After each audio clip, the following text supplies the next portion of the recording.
गुरुदेव, मेरे पास बोलने के लिए शब्द नहीं है। मैं निशब्द हो गया हूँ। आपने जो वीडियो में ज्ञान दिया है वह अमूल्य है। ये सत्य बात है कि आपके सारे वीडियो को हर कोई नहीं देख सकता और सारा ज्ञान ग्रहण कर नहीं सकता है। केवल वही शिष्य ग्रहण कर सकता है जो आपके प्रति श्रद्धावान हो, विश्वासी हो, समर्पित हो और जिसमें निरंतरता हो। मुझे आप में शिव की प्रतिछाया दिखती है गुरुदेव। वीडियो के माध्यम से आपने जो अमृत रूपी ज्ञान वर्षा हम सब के ऊपर कराया है, उसके आधार पर मैं आपको जितना जानने की कोशिश करता हूँ गुरुदेव, उसको समझने में असमर्थता व्यक्त करता हूँ। आप अद्भुत हैं गुरुदेव। मैं अपने मन की बात आपसे कहता हूँ गुरुदेव कि मैं जब भी आश्रम आ जाता हूँ मैं कोशिश करता हूँ कि ज़्यादा समय मैं आश्रम में रहूँ, आपके निकट रहूँ और बस आपको निहारता रहूँ।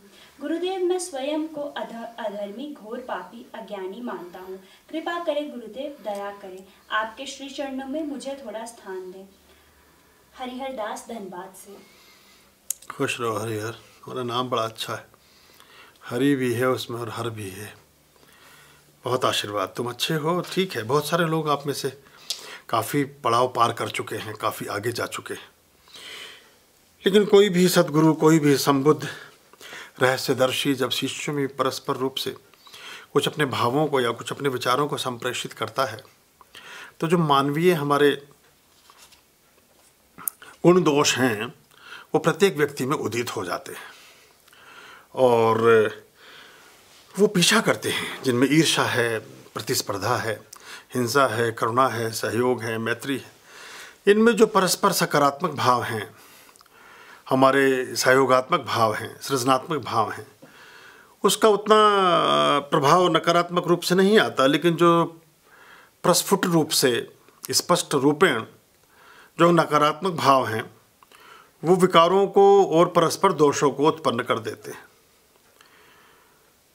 तो इस करके बहुत बार गुरुओं को स्पष्ट दर्शन के बाद भी, शिष्यों के आत्मिक दर्शन के बाद भी कुछ चीज़ों को थोड़ा प्रच्छन्न रखना पड़ता है, छिपा कर रखना पड़ता है।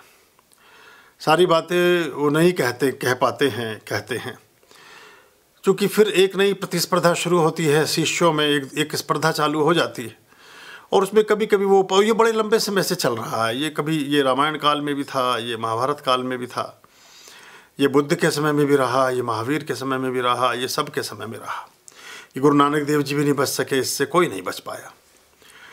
क्योंकि जो गुरु जब कुछ भी शिष्यों के संग अंग जुड़ता है, उनके साथ रहता है, तो उसमें स्वाभाविक तौर पर कुछ शिष्य परिमार्जित होते हैं, शुद्ध होते हैं, आत्मिक परिवर्धन को उपलब्ध होते हैं।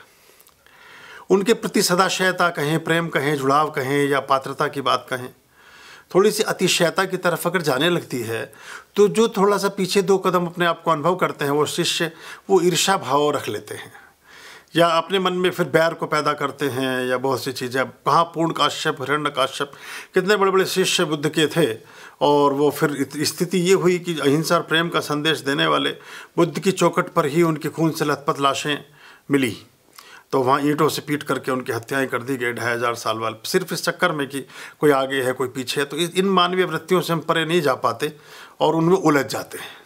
तो ऐसे बहुत सारे अच्छे शिष्यों को देखते हुए भी कभी कभी उनकी अच्छाइयों के बारे में थोड़ा मौन रखना पड़ता है, ज़्यादा उजागर नहीं करना पड़ता। पता तो सब रहता ही है कि कौन कहाँ जा रहा है, क्योंकि जो अच्छा है उसकी प्रशंसा नहीं भी करोगे तो कुछ बिगड़ता नहीं है, क्योंकि वो अच्छे गुणों से आपूरित है, अपने अच्छाइयों को छोड़ेगा नहीं। लेकिन अगर कोई दुष्ट है, कोई नकारात्मक प्रवृत्ति का व्यक्ति है और वो किसी विशिष्ट प्रयोजन या किसी विशेष मंशा के साथ किसी प्रकल्प में शामिल होना चाहता है, तो वो बाकी तो संबद्धता उसका अभिनय है, मूल विचार उसका कुछ और है। तो उस मूल विचार की प्रतिपूर्ति में वो संलग्न होने के कारण साम दाम दंड भेद सारी चीज़ों में संलिप्त हो जाता है। तो जो सकारात्मक और अच्छे सुपात्र शिष्य हैं वो उतनी निकृष्टता नहीं कर पाते, तो कभी कभी वो डिफीट हो जाते हैं या उनको दिक्कत होती है।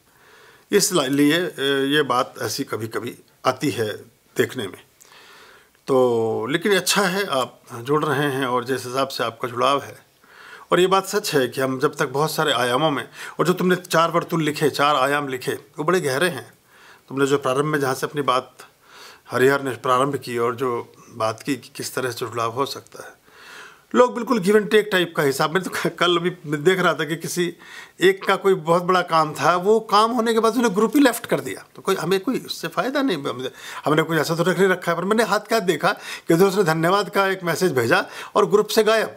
अब ये हिंदुओं में बड़ी एक प्रवृत्ति विकसित हुई है बड़ी तेज़ी से कि उधर काम होते ही तो फिर वो नेक्स्ट डे से हम दूसरी तरह की चीज़ों में जुड़ जाते हैं, क्योंकि वो गहरे संस्कार ना होने की वजह से हम किसी सिर्फ मतलब या कार्य की पूर्ति के निहितार्थ जुड़ते हैं, और जैसे वो पूर्ति हो जाती है हम तुरंत वहाँ से छलांग मारने की कोशिश करते हैं, फिर से कभी गिरते, फिर हमें याद आता है, पर अब वो हर बार आपके मानदंड डाउन होते जाते हैं, क्षरित होते जाते हैं, कम होते जाते हैं।